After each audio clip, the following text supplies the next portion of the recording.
and welcome to my show.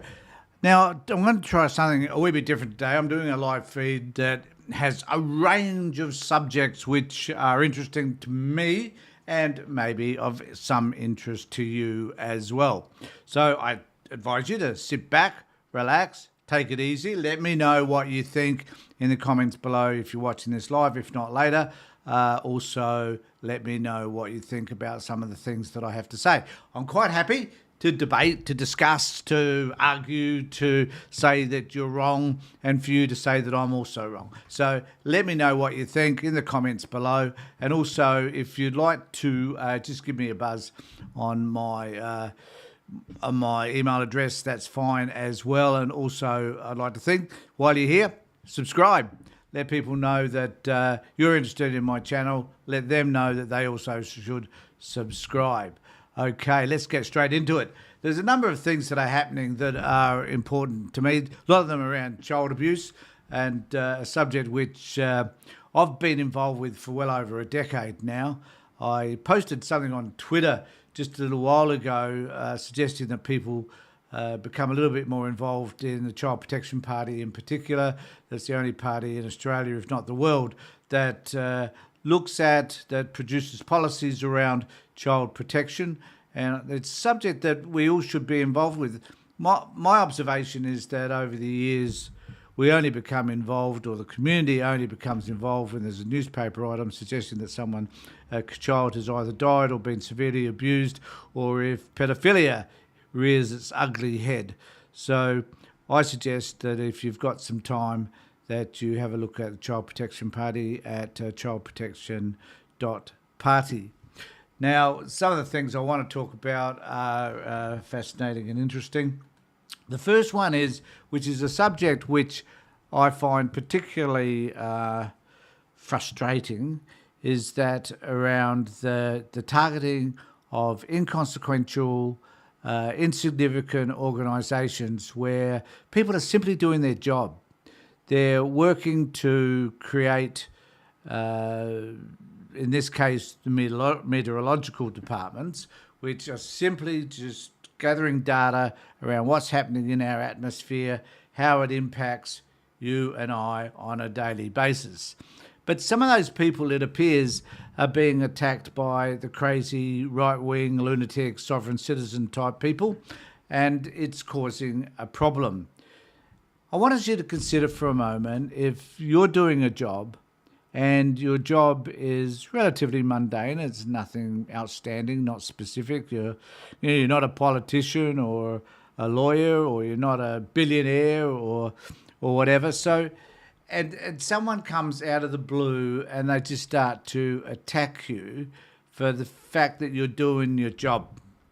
Now, if that was happening to you, you could find it rather intimidating if people are threatening to throw rocks through your window, threatening to kill you, threatening to harm your children, or whatever it is they might be doing. I would imagine for a moment that might be concerning to you. So what do you do if that happens? Well, you don't have the money or the resources. You may not even have an organisation that will support you around those attacks. You are hopeless, kind of helpless in those situations. So what do you do? So this is a story about meteorologists who are beset by these sort of people. Now, in this article, which is titled "Meteorologists Are the New Targets in Global Social Media Disinformation." Once trusted faces of the news, meteorologists now brave threats, insults and slander online from conspiracy theorists and climate change deniers who accuse them of faking or even fixing the weather. Now, I find it difficult to understand why it is that anybody would think that people would fake or want to fix the weather. Well, I guess if you're a climate change denier and you don't want to be confronted by the realities around climate change, and these people are at the forefront of informing us about actually what's happening in the climate on a daily basis and beyond, then I guess you're going to try and look for a way by which your beliefs can be validated. So one of the ways that they go about this is to attack these people on social media. Users on Twitter and other social media falsely accused Spain's weather agency of engineering a drought. God, man, in Australia, they've been engineering droughts for hundreds of years. So, but in Spain, obviously, it was just Australia's drought. Australia's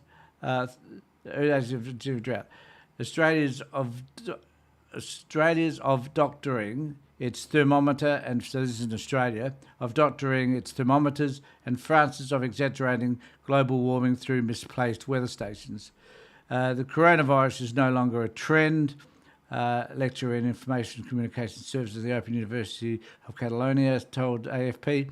Conspiracy theorists and deniers who used to talk about that are now spreading disinformation about climate change. So what they're doing now is they're finding a way to attack the institutions which give us information about the subject that they dislike the most.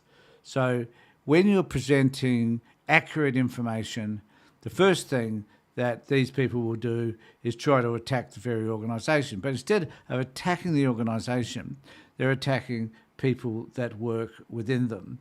These specific bodies are seen as part of the establishment, so anything they say may get disputed on social networks. They're providing evidence against what the climate deniers claim, so the latter try to discredit them. So this is the ploy. The ploy is that if you're saying something that another party denies, instead of presenting facts which will substantiate your claim, you simply attack them. Now, my theory is that once you're being attacked personally by somebody, for whatever reason, and they're able to or unable to present an argument or a persuasive argument anyway, then clearly there is an issue in terms of their logic, their understanding of the problem, and particularly the solution to the problem. So what we wind up with is this harassment, vilification of what people are doing and who they are. And in some cases, this causes death because people take the issue into their own hands. We see this in the United States in terms of the mass shootings on a daily basis. And people believe this stuff. They believe these people are responsible for whatever it is that they say, for the disinformation that's being presented, and they go out and take the issue into their own hands, usually by killing people or threatening people or making phone calls, harassing phone calls to people, telling them that they're going to kill them, they know where you live, all that sort of shit. Conservative media and Facebook users shared unfounded claims that Australia's Bureau of Meteorology doctored its temperature readings. In analysis of data obtained via Freedom of Information request, prominent climate skeptic Jennifer Morosi said BOM's electronic probes returned readings up to 0.7 degrees Celsius warmer than those of its older mercury thermometers. Experts who analysed data said the claims were inaccurate. So they're choosing the changing from a particular type of thermometer that was used to another that has, I don't know whether it's more precise, but it does come up with a different reading. So Monash University professor said the difference between most readings on electronic probes and the mercury thermometers was negligible, between 0 and 0.1 degrees Celsius. This difference is very small compared to the strong warming trend in average temperatures over Australia, which is about 1.4 degrees Celsius. The World Meteorology Organization told AFP that the bomb's measurement were in line with its standards, contrary to the allegations that were being made. In a harsh drought and with local elections looming, Spain's State Meteorology Agency spoke out after its members were threatened on Twitter messages, phone calls and emails. Now, this is some of the things that they're saying. Murderers, criminals, you'll pay for this, we're watching you, the messages shouted. They came from people who believe the widely debunked theory that aeroplane condensation trails are really chemtrails sprayed by the authorities to poison people or create weather disasters.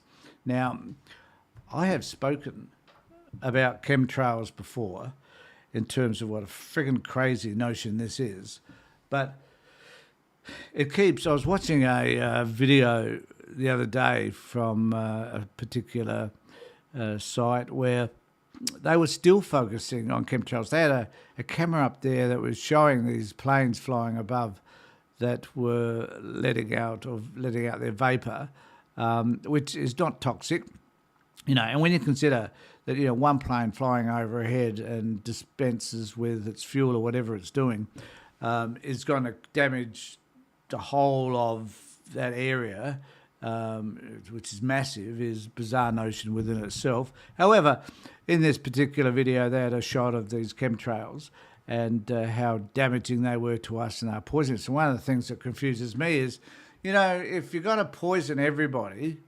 and be indiscriminate about it, what's the point? If you're getting rid of everybody, like where are you going to get your taxes from and where are you going to get your workers from? And, it's just stupid. So they came from people who believe the widely debunked theory that airplane condensate trails are really chemtrails sprayed by authorities. Some referred to the 2030 agenda, a debunked theory that global elites are plotting to subjugate people from COVID and climate policies. Do you want us to publish your contact details and those of your family? Read one tweet aimed at an AMET employee. Crooks, you're destroying nature on the orders of the damn 2030 agenda. We have seen an increase in insulting messages as a result of a thread we published about condensation trails, said a spokesman. What makes no sense is that they are insulting an institution that is constantly watching out for and this is so true, the reason for meteorological services is to be able to warn us when something terrible is about to happen, warn us so that aeroplanes are safe, shipping is safe, we're safe, but no, they don't understand that. Whose aim it is to contribute to people's safety. A significant increase in climate change denial, particularly among far-right supporters who see it as a leftist cause and oppose reforms aimed at curbing its impact. In this context, people feel alienated and end up listening to people they need to listen to before, that they never listened to before, with messages appealing directly to the emotions. And I guess the issue there is that people, I think, feel afraid. They're afraid of what's happening in their environment. They're afraid of political structures. They're afraid of the unknown. So there's this continual, by one particular group, there's this continual assault on Masons. Now, my father was a Mason, and he was a decent person. He wasn't doing any of the shit that these people say that Masons do. And so all Masons do the same thing. And all Masons, apparently, according to somebody I was watching the other day, have a secret handshake, apparently. Now, the way this woman described this handshake was fascinating because I have met many people who shake hands in the same way that this person does. And I guarantee you they were not Masons. Many of them, in fact, were women. Now, Masons are a male organisation. So it's all crap. Yet people become psychotically orientated around a lot of these theories based on their fear. Now, I can understand that because psychosis comes from fear. You develop something in your mind that is designed to warn you, to protect you from a pending fear or problem. But if it sits in your mind, I mean, I guess we're all psychotic in some ways. We do something to protect ourselves, our families, whatever. If need be, we do it in an instant and it's gone. But for a lot of these people, this stuff sits with them almost on a moment-by-moment basis. And then it becomes dangerous because they can't get rid of the ideas. And so the only way they can get rid of that threat is by getting rid of you. And that is when it becomes extremely, extremely dangerous. So that's chemtrails and meteorology and the damage that it simply must be causing because they're desperately trying to look after our interest. Now, the next topic that I wanted to go to was, so this is about a British individual who's a member of parliament. And he is in the shit because he's a pedophile, which is fair enough, I reckon. So this is the thing. There are continual accusations by crazy people that all politicians are pedophiles. You know, there's a cabal of these crazy people who are politicians, you know, from Hillary Clinton to, you know, Obama to, you know, the one that I think is probably the most likely to be a pedophile is actually Donald Trump. However, he never appears in that list for some bizarre reason, even though he did have some strange things to say about his daughter when she was young. And there's some strange pictures of him with Epstein. So think about that. But, you know, there's notion that there's all or none. Everybody is. If you fit within this category, if you become a politician, automatically you take on a pedophile persona. Clearly, this is the way they go. So, and this particular guy is an MP, and he's a Labor MP, which doesn't look good for the Labor Party in the UK. But nevertheless, he's an MP. And so this is a picture of the dude. So he's been jailed for distributing child abuse images. A former Labor MP has been jailed for more than 2 years after he downloaded and distributed images of children as young as 3 being raped. How sick is this dude? Paul Clark, 66, who represents his hometown of Goodison, Kent in Parliament, had more than 1,000 images and movie clips across 5 electronic devices that showed serious acts of abuse. Now, what I can never understand is that if you're involved in this sort of activity, why in the fuck is it on your computer? Like, what are you doing? And secondly, what makes you think you're going to get away with it? Particularly if you're a politician, all eyes are upon you, mate. You know? But these people, for some reason, which I haven't quite worked out, think that they're somehow above the law, that they can do these terrible, terrible things and never get caught. And yet, there are some low-lying fruit that also do get caught. I mean, this web is extensive. You know, they'll find a link somewhere where this stuff is being shared, and then they'll connect that along the line until eventually they get to you. That's just the way it happens. And it doesn't matter where you sit on this tree, you are going to be picked off. And this particular dude certainly was. And rightfully so. He also engaged in sexually explicit online chats in which he shared a number of images. The court was told that none of his offending took place while he was... Oh, well, that makes the world of difference, doesn't it? That none of this abhorrent behaviour took place actually while he was an MP. Oh, well, maybe that was the point. He decided to clean up his act a little bit while he was an MP because maybe he knew that he would be under the eye of the government or the police. So when he was arrested by the National Crime Agency, he told officers, "I know why you're here. I kept telling myself to stop." All right, okay, well, there's a good reason.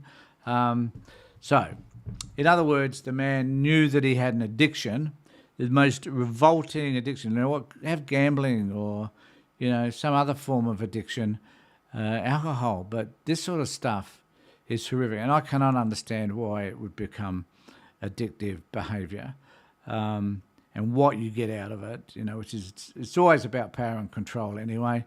And, you know, why do you distribute this stuff? Is it about this particular type of friendship group? I mean, bizarre, sickening shit. But this is the way it goes.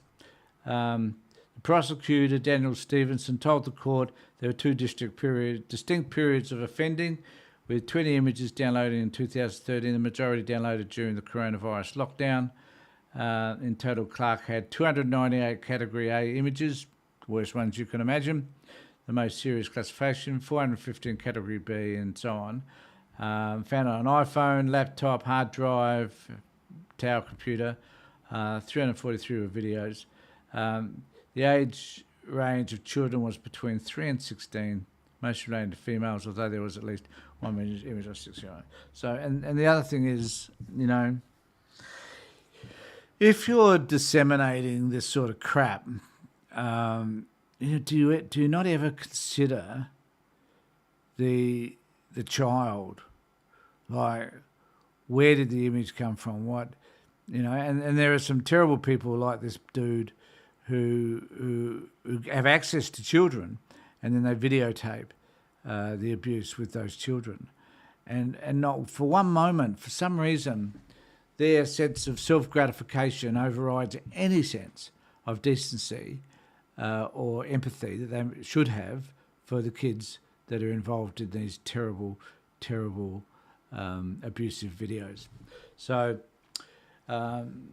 that's the end of him, thank God. I don't know why I only got, how long did he get? 2 years. 2 years for all of that. Should be locked up for a long time. He's 66. Gets out when he's 68. You know? But hopefully his life is fucked. I'm hoping that it is. And he'll be known for who he is. And it is look, actually, he's the most sleaziest looking dude, isn't he? Jesus Christ. If that's the face of a pedophile, then that's the face of a pedophile. What can I say? So, okay. The next thing I want to talk about. So now this is taking a bit of a right turn, I guess. So we're going to talk about from one revolting person to another. And in this instance, we're going to be talking about Peter Dutton. No relation to the pedophile. No, this is not about pedophilia. This is about being a terrible person in other ways. And if you watch, as I often do, Sky News, you'll see that at the moment there's this rabid campaign to have Dutton recognised as being the saviour of this country, because clearly Albo's doing a shitty job. I don't know whether I've got the stats up here. I might have a look at them later. But I did have. I might just have a peek, see if I've got it here. I've got so many tabs open; it's just unbelievable. So this is in the New Daily anyway, and it is about Dutton. Forget the various polls and pundits. The real voice of Australian people has spoken. Peter Dutton is a dud and getting worse. I love the New Daily because it says it as it is. No wonder he's throwing the switch to one nation populism. And I think that's a really good point, is that Dutton's now decided that there's nothing electorally in really having a shot at climate change, even though he's trying to do so with the nuclear fission thing. He can't really have a shot at housing, even though he's endeavouring to do that by blocking the building of housing in the Senate, along with the Greens, silly Greens. There's a lot he can't do much about, but he can bring out the old favourites, right? And the old favourites are things like immigration.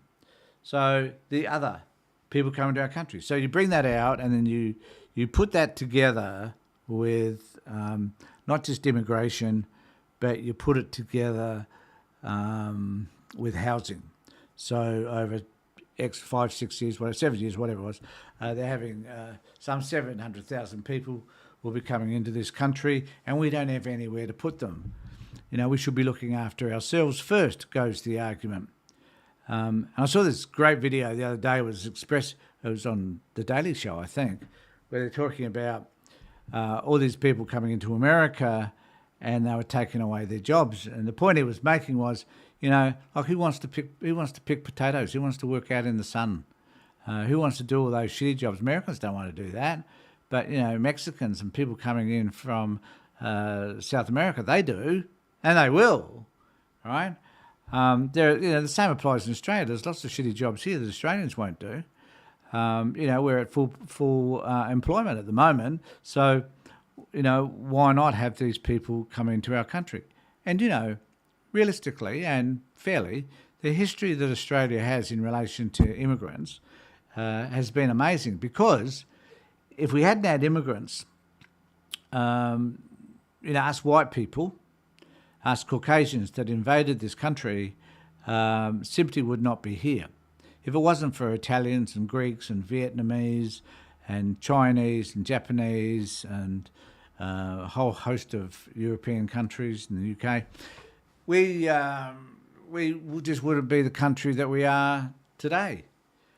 Yet, for some reason, this is about popularism and about sowing the seed that having the other, those people that aren't like us, which is crazy because our relatives were like them, is bananas. But that's where it's going. So it goes on to say in this article, as every politician behind in the opinion poll says, the only poll that counts is the election. Of course, it is. But coming a close second is what we do with our TV remote controls. So the television ratings, anyway, were pretty crappy for Dutton. I don't think they were all that good for Anthony Albanese. But they did make a comparison here between Albanese's reply to Frydenberg last year, which is 519,000. The Treasurer this year got 630,000. And Dutton got 420.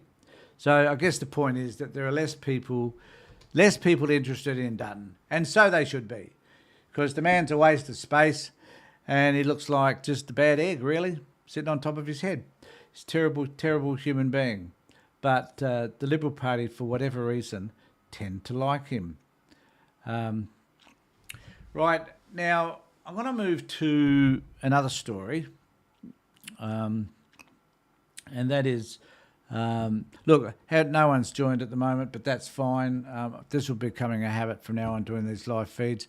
I just hope more and more people get involved over time. I'm sure that they will. So this is another story in relation to a bloke, an Aboriginal person who died in custody. And it talks about the failings. So the issue around deaths in custody has been here for decades. And there was an inquiry some 15 years ago in relation to this. And there was a lot of procedures, a lot of recommendations that were suggested that were simply never carried out. So there are now a situation which has occurred, which has actually come about because there was death in custody. So the South Australian, this is the article, South Australian Deputy Coroner has found there was a litany of serious failings and shortcomings in how a first-time Aboriginal inmate was managed in both the police cell and the state's highest security prison. Jane Bashir has handed down her findings into the death of 29-year-old Wayne Fella Morrison, almost 5 years after the inquest started in 2018. She found his death was possibly preventable and labelled conditions under which prisoners were held at the Holden Hill police cells as barbaric and inhumane. The conditions are more akin to punishment or solitary confinement, she said in her findings.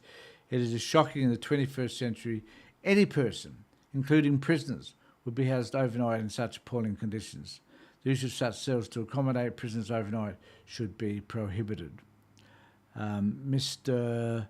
Morrison died in the Royal Adelaide Hospital in September 2016, 3 days after he was pulled unresponsive from a Yatala Labor prison van surrounded by guards. The prisoner, whose mental health had been deteriorating, was restrained with handcuffs, ankle flexi cuffs and a spit hood.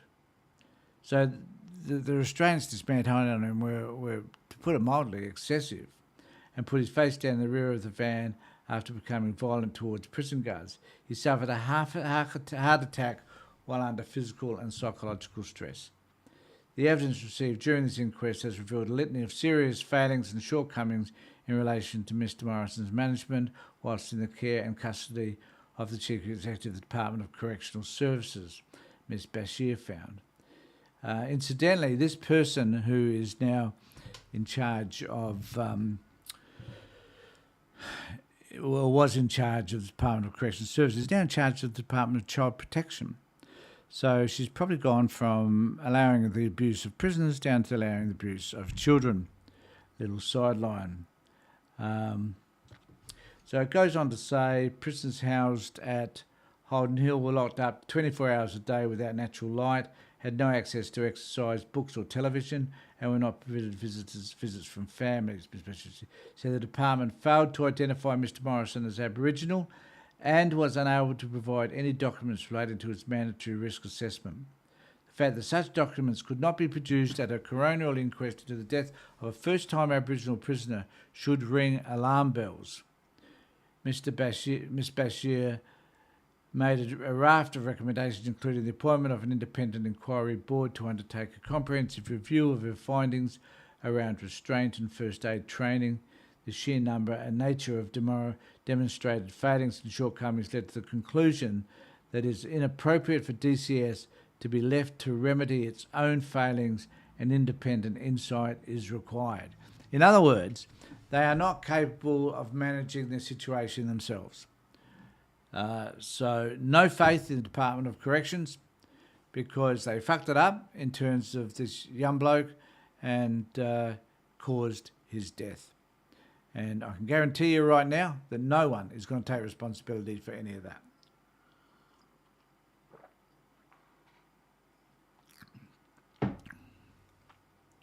So there's another thing where they suggest defence training for guards and other stuff which clearly were lacking and which placed this particular individual in harm's way. Now, still sitting with the theme around, still sitting with the theme around Aboriginal issues. The Justice denied lawyers claim breaches of SA child detainees' rights.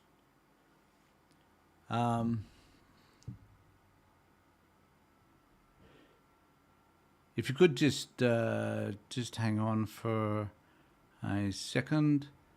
We're just going to take a pause for a moment.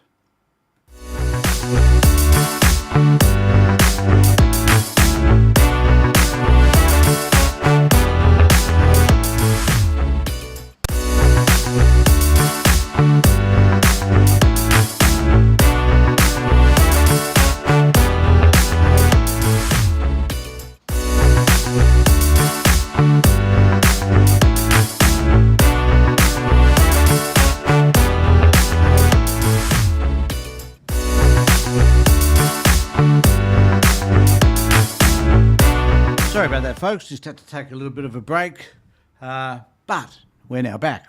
So this is an issue which lawyers representing Aboriginal. So this is about Aboriginal children in Adelaide's Youth Detention Centre. So they are regularly refused contact. So this is about staff shortages within Youth Training Centre here in Adelaide.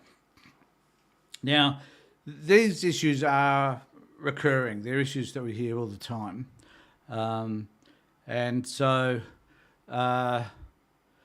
what we need to do about it is never being achieved because the department is unwilling to put into place processes and procedures that are going to make people, number one, stay in their jobs, and number two, be better trained to do what they're supposed to do. At the end of the day, those that miss out are the kids. So the very people that we're supposed to be looking for are damaged or hurt simply because the department fails to do what it is supposed to do. So, lawyers representing Aboriginal children at Adelaide's Youth Detention Centre say they are regularly refused contact due to an ongoing staff shortage, calling it a breach of detainees' legal and basic human rights. So we must remember that it is children that are relying upon adults in order to enforce their rights. Children don't have the voice normally to be able to object when they feel their rights are being contravened.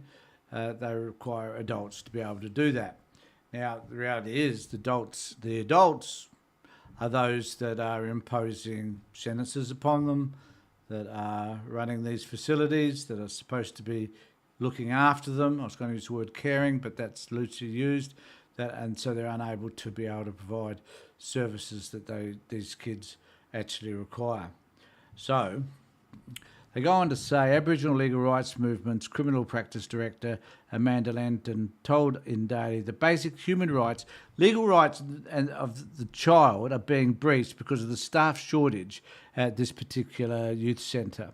The centre has experienced difficulties recruiting workers since before COVID, prompting advocate concerns that children are spending extended periods of time locked in their rooms and missing school and medical appointments. If this was being done in a home somewhere where the kids were missing medical appointments, where they weren't attending schools, the Department of Child Protection would be knocking on their door, asking them what in the hell's going on, and if you're not going to comply, we're going to remove your kids. But in this particular instance, they don't do that because it's the department. And no one, and I do mean no one, takes responsibility for what is happening for these children. So as a result of that, nothing ever gets changed. Parents are required to go and do courses and a whole lot of other stuff in order to get their act together, make sure the kids are fed before they go to school, whatever, create some disciplinary processes that means kids understand consequences if they're not going to do what they're supposed to do, and so on. But within this facility, which is run by the government, which is about supposedly looking after and caring for kids, none of this seems to happen, or they just don't care about it. The centre has experienced difficulties recruiting workers. Yep. Landon said the staff shortages had also resulted in the centre regularly cancelling telephone. Because they're short of staff, they cancel telephone, video talks, can't talk to their lawyers, can't talk to family members. The list goes on. It's crazy. Causing delays and resulting in children not having an understanding of court decisions because they can't talk to the lawyers. There is not the staff to bring the children into the audio-visual link or telephone for them to speak with us. We do not have instructions from the child and cannot progress their matter because we have not had the opportunity to speak with them. Likewise, if we try to make appointments, we have been told no. Due to staff shortages, there is not the staff for the child to be available for an interview with their lawyer.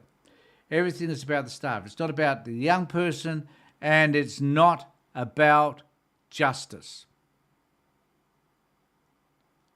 Asked how frequently meetings were cancelled by the centre during COVID. You just couldn't get instructions. It was a horrible situation, but it still happens, I would say, on a regular basis, or our phone links are cancelled. Dutton Services, which runs the centre, say that, we hear this, fucking Jesus. We hear this crap all the time, that children are a priority. Well, if children are a priority, you wouldn't disadvantage them, would you? You wouldn't ensure that they're not being heard, they're not being understood, they're not being listened to, their needs are not being met. So the most vulnerable kids in our community, you don't give a rat's ass about. Basically, that's what it amounts to. And basically, that's what they're saying. So they say, that is, the centre say, addressing this has been a priority over the past 12 months with rolling recruits and intakes of new staff over every 6 weeks. They lose that many staff. They have to have rolling recruitment programs every 6 weeks. Crazy. So just under 300 children are aged 10 to 18 were admitted to the centre last financial year, with about half of them identifying as Aboriginal and many of them represented by LRM. They said that COVID-19 pandemic, that the centre detainees appeared before the youth court over video link. Due to start shortages, lawyers are often unable to speak to them. Yep, got all that. Court is stressed for anyone and for a young person, and you may have a child as young as 11, even 10, and you're trying to get bail conditions and they have no idea of what's happening to them. We're seeing young Aboriginal people suffer and not have access to justice. Welcome to our system. The system that basically doesn't give a rat's ass about other people, doesn't really care about young people in particular, and is way out of control, way out of hand. Look, I want to thank everybody for being with me for this live feed. Please make a comment below. And also, if you've got anything you want to say to me, just send me an email address at this place. And of course, I'd love you to subscribe. And I'll be making further broadcasts later on. If you want a subject to talk about, please let me know so that we can have a conversation about what it is that you would like to talk about. If you wish to join me in these conversations so we can have an interview type situation, let me know. More than happy to do that as well. In the meantime, take care, look after yourselves, and more importantly, be safe.